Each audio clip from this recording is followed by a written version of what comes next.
Assalamualaikum warahmatullahi wabarakatuh. Halo anak-anak semua, bagaimana kabarnya hari ini nak?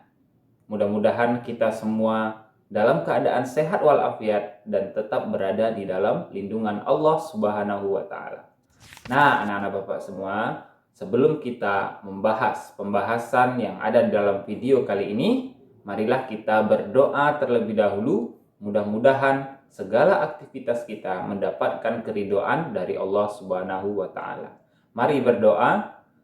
A'udzu billahi minasyaitonir rajim. Bismillahirrahmanirrahim. Rabbi zidni ilma warzuqni fahma. Amin.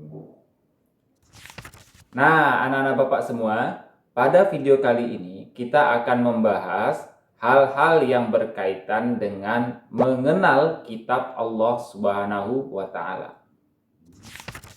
Nah, pada video kali ini kita akan membahas pembahasan yang berkaitan dengan mengenal kitab-kitab Allah Subhanahu wa Ta'ala.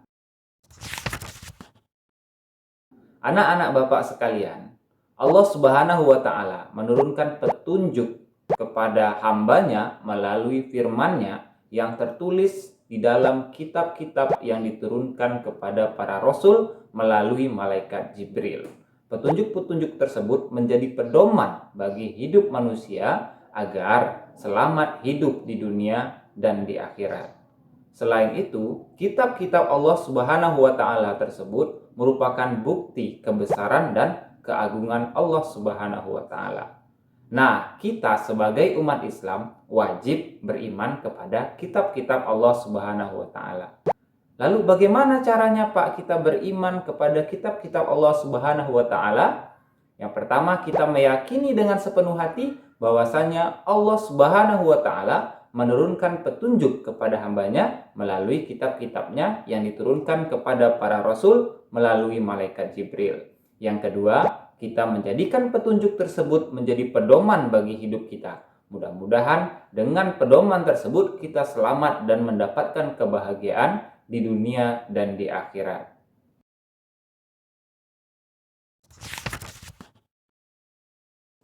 Anak-anak Bapak sekalian, apakah anak-anak Bapak tahu berapa jumlah kitab Allah yang wajib kita imani? Jumlah kitab Allah yang wajib kita imani ada 4. Yang pertama, kitab Taurat, yaitu kitab yang diturunkan kepada Nabi Musa alaihissalam. Yang kedua adalah kitab Zabur yang diturunkan kepada Nabi Daud alaihissalam. Yang ketiga, kitab Injil yang diturunkan kepada Nabi Isa alaihissalam. Yang keempat adalah Al-Quranul Karim yang diturunkan kepada Nabi Muhammad Sallallahu Alaihi Wasallam. Nah, anak-anak Bapak semua, agar kita lebih jauh mengenal kitab-kitab Allah Subhanahu wa Ta'ala, yuk kita bahas satu-satu.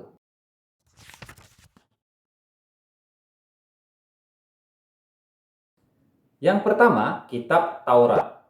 Kitab Taurat merupakan kitab Allah yang diturunkan kepada Nabi Musa alaihissalam. Kapan kitab Taurat ini diturunkan, nak? Kitab ini diturunkan kira-kira abad 12 sebelum Masehi. Kitab ini ditulis menggunakan bahasa Ibrani. Dan kitab Taurat ini merupakan pedoman dan petunjuk bagi Bani Israel yang berisi tentang 10 perintah dan larangan Allah Subhanahu wa Ta'ala. Jadi sudah jelas ya bahwasanya kitab Taurat ini merupakan kitab Allah yang diturunkan hanya untuk satu kaum atau satu bangsa saja, yaitu Bani Israel.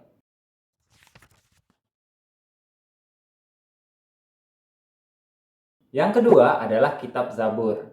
Kitab Zabur merupakan kitab Allah yang diturunkan kepada Nabi Daud alaihissalam.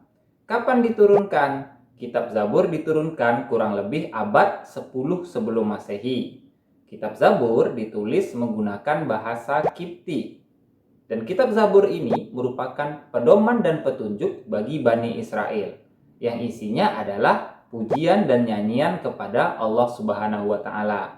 Jadi kitab Zabur ini masih tertuju kepada satu kaum saja, yaitu Bani Israel.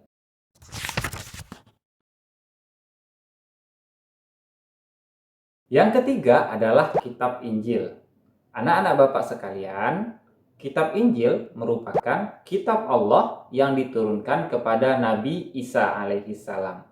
Kapan diturunkan? Kitab Injil diturunkan kira-kira abad ke-1 Masehi. Kitab Injil ditulis menggunakan bahasa Suryani.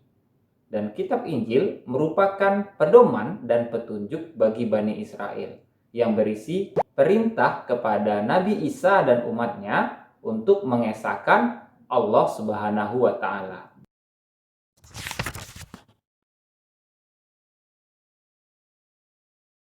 Anak-anak Bapak sekalian, kitab suci Al-Quran merupakan kitab Allah yang diturunkan kepada Nabi Muhammad SAW.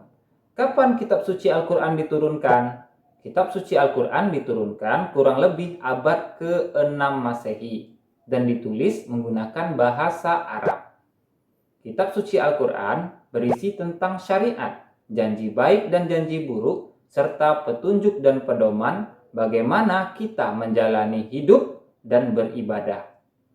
Kemudian, kitab suci Al-Quran ini terdiri dari 114 surat yang terbagi ke dalam 30 juz dan 6.236 ayat. Kitab suci Al-Quran diwahyukan atau diturunkan selama 22 tahun, 2 bulan, dan 22 hari. Kitab suci Al-Quran ini diturunkan untuk seluruh umat manusia sebagai rahmat bagi semesta dan berlaku sampai akhir masa. Nah, anak-anak Bapak sekalian, kita sebagai umat Islam wajib mengimani 4 kitab yang diturunkan oleh Allah Subhanahu wa Ta'ala. Namun, kita hanya wajib mengamalkan salah satu dari keempat kitab tersebut, yaitu Al-Quranul Karim. Kenapa? Karena Al-Quranul Karim adalah kitab yang diturunkan terakhir sebagai penyempurna dari kitab-kitab sebelumnya. Anak-anak Bapak sekalian, sekian pembahasan kita pada video kali ini. Mudah-mudahan anak-anak Bapak dapat memahaminya dan menambah pengetahuan kita semua. Sekian dari Bapak. Billahi taufiq wal hidayah. Assalamualaikum warahmatullahi wabarakatuh.